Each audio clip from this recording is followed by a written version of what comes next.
আজ থেকে প্রায় 1000 বছর আগে মিশরের বিখ্যাত একজন আল্লাহওয়ালা শায়েখ আবু আবদুল্লাহ জাজুলি রহমাতুল্লাহি আলাই একদিন সফরে বের হয়েছে। পথিমধ্যে নামাজ রক্ত হয়ে গেল।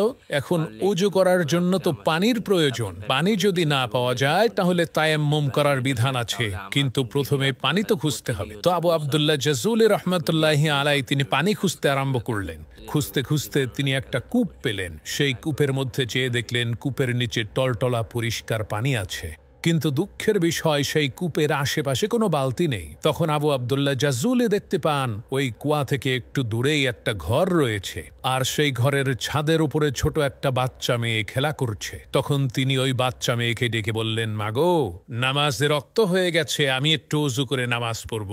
এই কুয়ার আশেপাশে কোনো বালতি দেখতে পাচ্ছি না, তোমাদের ঘরে কি কোনো বালতি আছে নাকি? আমাকে একটু দাও, আমি কুয়া থেকে পানি উঠিয়ে উজু করব।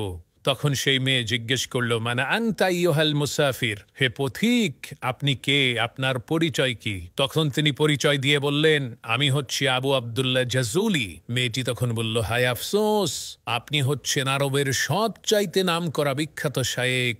আরবের প্রত্যেকটা মানুষই আপনাকে চেনে। আপনি এত প্রসিদ্ধ নামকরা একজন আলেম হয়েও কূপ থেকে পানি উঠানোর জন্য বালতি তালাশ করছেন, এটা তো খুবই আশ্চর্য বিষয়।